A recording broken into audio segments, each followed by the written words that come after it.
The Idiot, a Prayer of St. G. Ever have you read The Soul of Dostoevsky, portrayed as the idiot? Prince Mishkin is of the oldest Russian lines of nobility. He appears in history many centuries after Jesus the Nazarene. On a November morning, he arrives in St. Petersburg, where lives his aunt, Madame Yepanchin. For the past 4 years, he has been a sent patient in a Swiss clinic for treatment of his idiocy and epilepsy. None so innocent and naive as Mishkin has appeared in history all these many years. He arrives uninvited at a party for the aristocrat Totsky, a drunk and rowdy affair. He has a small inheritance and engages himself to be married. For months, he is battered about by the world, by creditors and fraudulent relatives. His epilepsy appears at prime moments. His idiocy is a constant. He is a foil for all the surrounding society. Mishkin's clothing is strange. His entire belongings fit into a small bundle. The incidents of his life are confusing to him. He witnessed a public execution in France. He knows very little about the way things work in St. Petersburg society. His naivety removes all practical matter of survival in a strange city. From the outset, the prince is characterized as a very open and honest person, telling all around the facts of his life. His honesty with the lower classes make the prince seem suspicious to the nobility surrounding him. We squirm in our own souls to see his innocence laid open to the suspicions of those around him.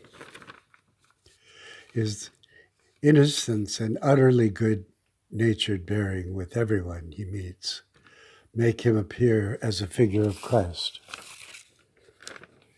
He is at a loss to explain to them the sense of losing all hope, which he saw at the execution. Further, he imagines what it would be like to pardon a man who has been sentenced to death. Psychologically, this reveals his role of a redeemer. He wishes to give hope to people who are on the brink of destruction.